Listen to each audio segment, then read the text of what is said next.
Hello, welcome to Life Matters. I'm your host, Brendan O'Connell. Well, this show has looked at the culture of death and, in particular, abortion and how it has affected all stratas of society. And one area that we haven't looked that closely at is in the medical profession. How are nurses affected by abortion and euthanasia and basically the culture of death? And we're very fortunate today to have with us someone who has been a registered nurse since 1969. And I just want to read a little bit of her curriculum vitae to you. She's currently the spokesperson for the National Association of Pro-Life Nurses and has also been the past president of Missouri Nurses for Life and the past co-chair of the St. Louis Archdiocese Respect Life Committee. In 2015, she was honored by receiving the People of Life Award from the U.S. Catholic Conference of Bishops, and she's worked in critical care, hospice, home health, oncology, dialysis, and other specialties for 45 years, and is currently working as a legal nurse consultant. She's also appeared on many radio and television shows, this being the zenith of her television appearances. And in talking about medical, ethical, and pro-life topics. And she's also written for the National Catholic Register, the National Catholic Bioethics Center out of Philadelphia, the St. Louis Dispatch, and the First Things magazine, Magnificat, and other publications that have and she's been a long-time contributor to contributing editor to Voices magazine, a publication of Women for Faith and Family. Well, welcome, Nancy Valko. Well, thank you, Brendan. I'm happy to be here. Nancy, I was going to ask you, can you take us back to when you were looking at coming into nursing and decided to go to nursing school and became a nurse in 1969? What was the environment like, the healthcare environment at that time? Well, it was so different in those days, and for those of us who are older, we can remember when we had TV programs like Medical Center, Marcus Welby, MD, and medicine at that time was like almost a spiritual calling, and the TV programs were all about people putting themselves on the line for their patients and going the extra mile. And it was wonderful. I think we were so idealistic going in, like someone said, is save lives and have a secure job, and this would be wonderful. And I know I went into it and could not wait to start doing it. I was just hoping I'd be good enough, and loved it when I got into it. But you have to understand, 1969, Roe versus Wade hadn't been passed yet, and it was a whole different environment. Most of us were unmarried. Both the doctors and the nurses. We had residents and interns, very different from today. I only remember one married nurse, and she was a supervisor. That was very unusual. And the camaraderie was wonderful. We would go out afterwards and get pizza. We'd work off the clock if somebody needed something, which is now illegal. But we would do that if it would help somebody. And it actually was a vocation. And so much so that I thought, I don't care if I ever get married. This is just a wonderful thing to be in. But we were taught from the beginning about ethics. It wasn't a course like it is today. And it was very simple. You don't lie to people. You don't harm patients. You certainly don't kill them. And you are always the advocate for the patient, no one else, not the government, not even the family. And they actually brought up a case where a child with Down syndrome who needed some surgery that was going to be refused by the parents, that we had to advocate for that child, even against the parents. And one of the apocryphal stories I remember hearing, which the younger nurses now think is ridiculous, but we were told that Florence Nightingale at one point was taking care of the soldiers in the Crimean War, and she happened to notice a stovepipe that was teetering over one young man, and it started to fall over on him. So she ran over and held it in her arms and burnt herself to save that young soldier. And we all went, wow. The nurses today go, really? Is that even smart? It's so different. But where I noticed a real change, and a very disturbing change, was when Roe versus Wade was passed by the Supreme Court in 1973. before that, it was like we were all on the same ethical page. But with Roe versus Wade, it made a total difference. Some of us were horrified by it. Some people thought it was fine. And it's interesting, the media at the time, they did have some programs on that were starting to portray abortion in a more positive light. I particularly remember one about nurses, and they had one where a nurse had an abortion, and they thought this was so terrible, and then they said, well, she really had to do it, and she really isn't a bad person. So the actual culture was changing at the same time. But what it did is it kind of like put a wall between us and others. There were certain topics you had to be careful. You didn't bring them up. We all weren't on the same page. And this was actually talking about causing death to another person, an unborn person. And I was really shocked. And I remember at the time the pro-lifers would come out and they talked about this and they said, this is so terrible. And the thing that bothered me is they said this will lead to an increase in acceptance of euthanasia. And I was a young trauma nurse at the time. And I thought that was crazy. It's one thing to pretend there's nothing there when you're doing an early abortion. You can't see anything, but how could you look someone in the eye and kill them?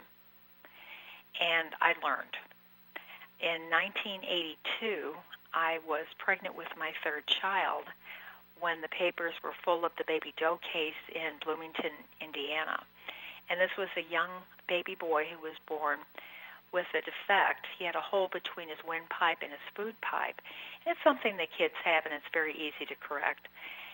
But the problem was the little boy had Down syndrome. And the pediatrician told the parents that children like these are just blobs. So they decided not to permit the surgery. The doctors were horrified, and they took it to court. And in those cases, no one expected it, but the judge ruled in favor of the parents and against the child. And my husband, my first husband, he was a doctor and I was a nurse. And he goes, let's adopt that baby. If that's a problem, we'll pay for the surgery. We'll take the baby. And there were actually quite a few parents that came forward saying, you know, that's okay. We'll take care of the baby. We'll get the surgery. And the parents refused. And there was an appeal going on, actually in Washington, D.C. His case was being taken to the U.S. Supreme Court as an emergency. But before it could get there, the little boy died of starvation and dehydration. He didn't even get a simple IV. And at the time I thought, this is crazy. We would do this for a convicted mass murderer. Why not for this child? And the letters to the editor, all the TV promotion at the time, most of it was in favor of the parents having their right to choose. And I said, what in the world happened? And what happened to our ethics? And we even saw doctors saying this. And unbeknownst to me, the child I was carrying was another Baby Doe. My daughter Karen was born just a few months after Baby Doe died, not only with Down syndrome, but a very serious cardiac heart defect. It was so severe that in the delivery room I was told that she was inoperable and to take her home and she would die in 2 weeks to 2 months, which was shattering. And I had 2 small children at home. And I cried for about 3 days, and then I thought, I don't know who this cardiologist is, and I'm going to do my own research. And even my own obstetrician never came back, and I was a C-section, which was kind of surprising. I thought, well, he can't handle it. He should. And so I went home, started researching, and when I went back to the cardiologist with my daughter, he was surprised how well she was doing. He said, let me do a few more tests. He did, and he said, you know, it's not as bad as we thought. She has an 80 to 90% chance with one open heart surgery, but I will support you either way. And I was outraged. I said, either way from what? If you have a problem or a bias against children with Down syndrome, I don't care how good you are, you can't touch my daughter. And he immediately reversed course. He goes, oh, no, I'll do that. If that's what you want, I'll do that. I said, that's what you should want to do. This is crazy. And I said, if it would be another child with the same type of defect, because these defects occur in children who are otherwise healthy, you could take me to court and you probably would win if I decided not to do it. So that really got to me, but it got even worse because as my daughter was being treated, I ran into many doctors and nurses who were not so supportive of these little kids being allowed to live and getting what I call discriminatory medical treatment. And at one point, one doctor said to us that people like you shouldn't be saddled with a child like that.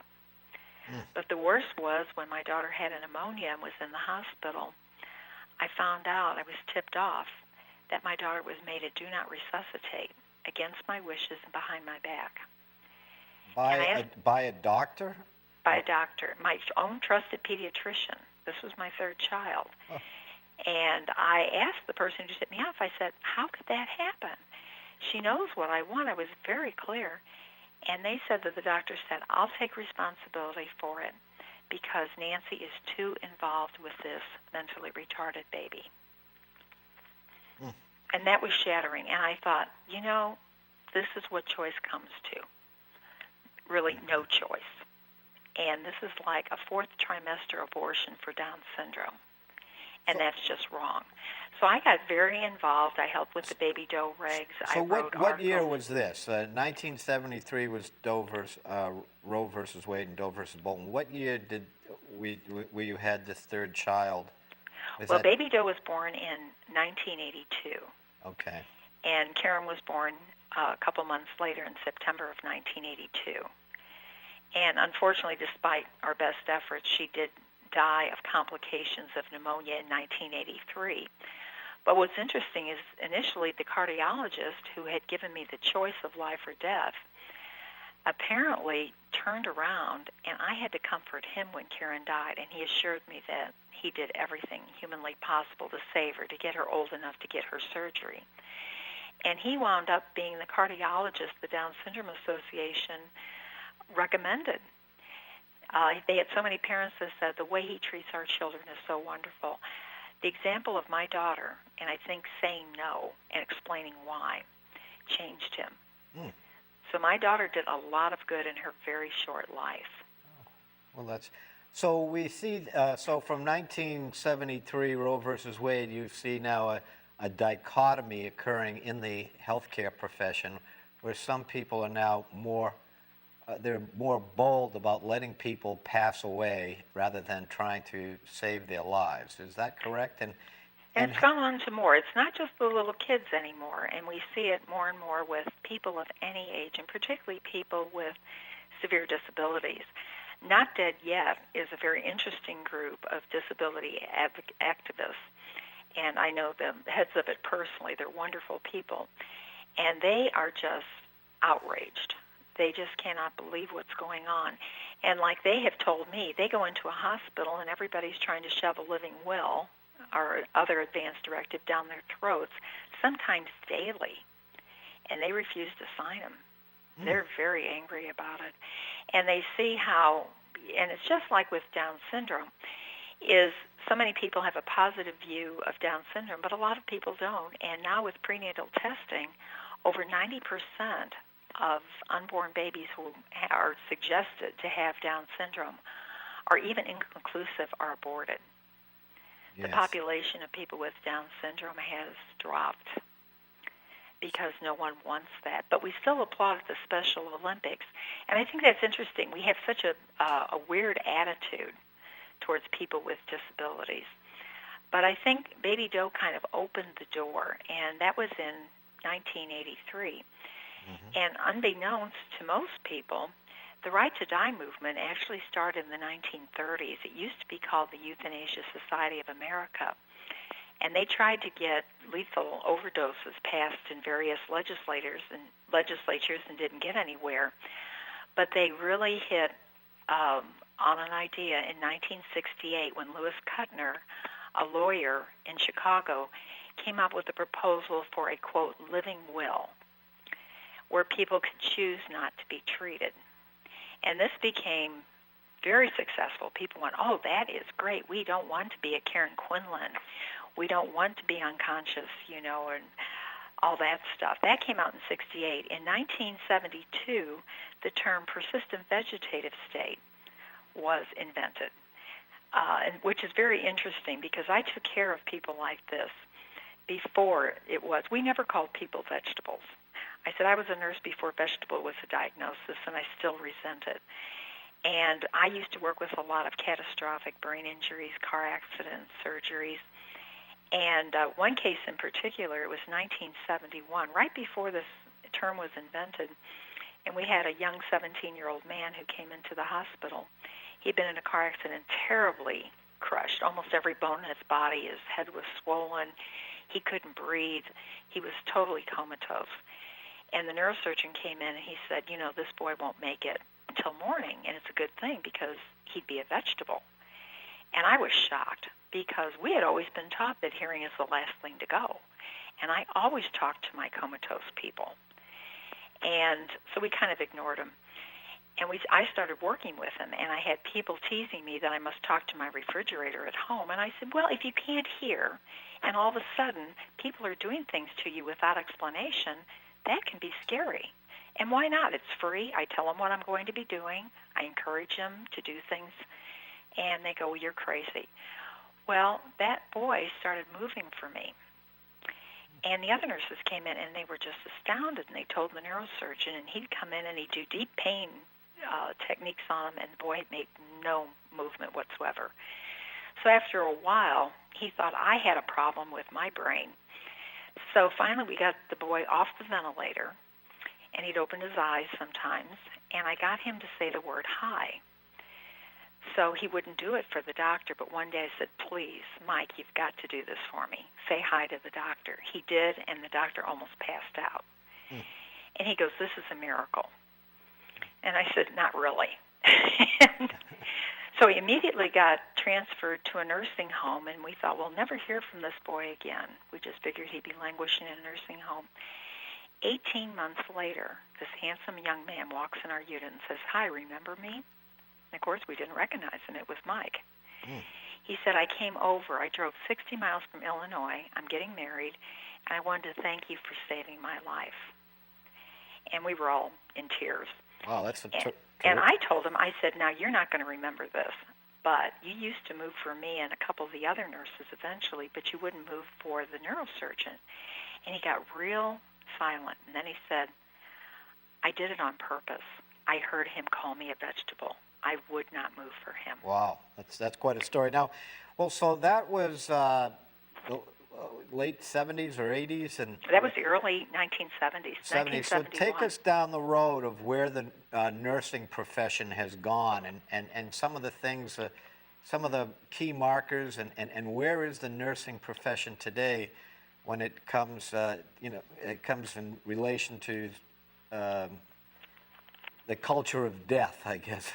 I can't think of a better, more apt term at this point. I think it's really true, because if you look at major media and the whole culture, it's so supportive of beauty and independence and things like that, that it was so easy through TV programs and other things to show another side and make it look good. Almost every show, like ER, started showing very questionable practices where doctors broke the ethical rules, but for a good reason. And that has a real effect on people. The other thing that happened is when the right to die came in and the media kind of embraced them, it changed how doctors and nurses were taught. Now all of a sudden there was something called legal risk involved. And by the 80s, hospitals were becoming very businesslike. And I happen to be Catholic, and I worked in Catholic hospitals where we had the nuns and all of that. Well, pretty soon they were all gone. Everything became corporate. They were worried about legal risk. The living will came in, and I remember what happened in Missouri when it first came in. We were one of the first states. And I knew about the food and water cases up east. There had been several cases where people did not recover or were considered persistent vegetative, and their food and water was taken away, their feeding tubes. And I brought this up, and the right to die people said, oh, no, we're not for that. We will put a provision in. If you'll pass this bill, we'll put a provision that food and water is among the kinds of things that cannot be removed. And unfortunately, they fell for it. And I said, you guys, we will have our own food and water case within 6 months, and we did. The Nancy Cruzan case went all the way to the Supreme Court, who ruled that competent people and incompetent people people who can make decisions for themselves and those that can't, have equal rights to refuse treatment. And that was the death knell. And it brought in everything else that we have. Because all of a sudden it's about rights. It's not about doing what's right. It's about rights. And when I served on ethics committees, I saw it firsthand, where all sorts of things came in. It was just shocking to me. And at first I brought up, I said, is this about money? And they go, of course not. And then pretty soon they go, well, of course it is. We can't afford to do everybody. But It became very strange. It went from doing what's right to doing what's legal to doing what can we do and not get in trouble. And that changed everything. And all of a sudden we had patients who, and I would ask them, because as a nurse, and I never accepted a promotion on purpose. I wanted to work at the bedside, so I've turned down everything. And all of a sudden, with the Patient Self-Determination Act in 1983, after the Curzan case, every patient who came into the hospital, even when I went in for a mammogram, had to be asked if I wanted an advance directive, a living will. And which was kind of shocking to me. I said, the mammogram hurts, but not that bad. And we had to ask everybody, and all these people have been hearing things in the way they were worded, and they go, well, I guess I probably should. And I started asking them, I said, what are you afraid of, and what do you want? And that was very interesting. They said, well, I don't want to be kept alive if I'm just a vegetable, or if my heart stops, I don't want to be a vegetable. And I'd have to explain some of the medical realities. But they would get these things with all sorts of checkoffs. I remember one, I saw all sorts of kinds of ones. One in Illinois said, I want everything done, even if it's very expensive and my family doesn't want it. You know, it was just outrageous. It was like you can make a choice, but they were really only pushing one choice. And that was kind of interesting. And they found that sometimes people would not make the right choice, and they were running into that. And there were some cases that went to court, Hella Wangley in Minnesota, and that was in the 80s. And the family said, no, we don't want her ventilator removed. And the hospital took them to court, and they won. wow. And the ethicists were just outraged, particularly the right to die ethicists. So what actually evolved out of that is something called futility policies. Yes, I wanted to ask you about that.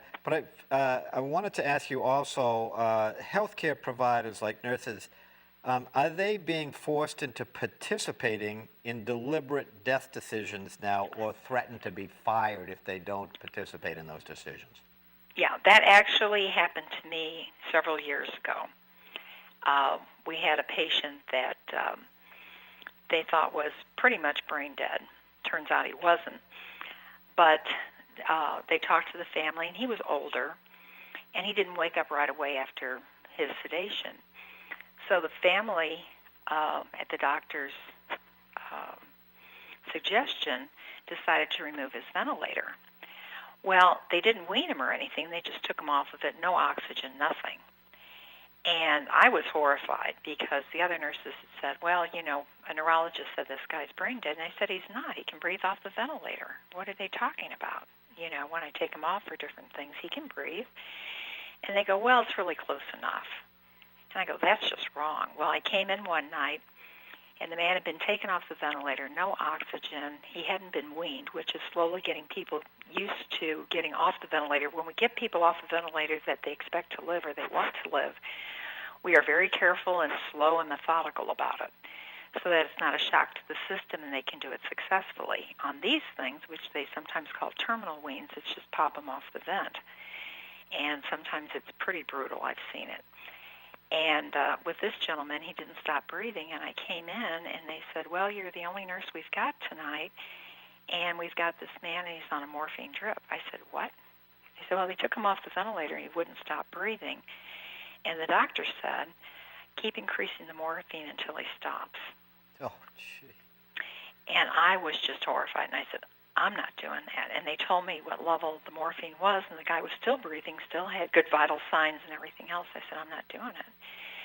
So they called, I called the supervisor, and I said, I can't do this, and I refuse to do it. Well, in that case, they're supposed to find somebody that will. However, I was the only nurse, and they said, well, you've got to do it. And they tried to say, oh, this is just prevent pain. This is what we call comfort care. The family was totally unaware of the situation. They weren't even there. And they said, no, this is fine. There's nothing wrong with this. And I said, yes, it is. And I won't do it. And I turned down the morphine. I said, I'm going to take care of him. The nurse wrote the order from the doctor, not as keep increasing until he stops breathing. She went, morphine, no limit. Titrate for comfort. So I said, I'm following the orders, titrate for comfort. He doesn't have any. So I took it off. Titrate for comfort? Yeah, and that's a scary thing. What do you, we're towards the end of our show now, but what do you mean by that? Did this fellow end up living or no? No, he didn't die. He lived and actually did fine while I had him. And I was off for 2 days. When I came back, he was gone.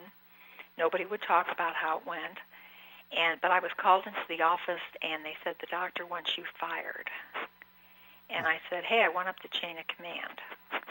And they said, yeah, we know. So how about if we just put a reprimand in your record? And I said, no. So they said, how about we just say we educated you on end-of-life issues? I said, no, I actually lecture on them. I testified in the legislature on them. So they finally gave up. And I said, I do know lawyers. And I said, this man's going to have an autopsy.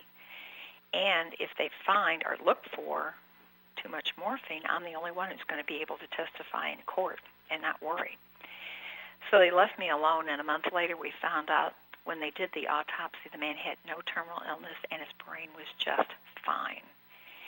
And the doctor in charge actually is now a big supporter and is on my email list. A big supporter of what? He's a big supporter of what I do. And in fact, he a few months ago, his son was doing a paper for school on end of life, and he referred him to me. Nancy, we got to wrap it up, and so I really appreciate your coming on, and we'll have to have you on again because there's much that you have to say. There's no question about that. The real experience in the medical profession, and we really appreciate it. Thanks so much for watching today. We hope you found the show to be unique, informative, content-rich, truthful, and thought-provoking. We'll see you next week.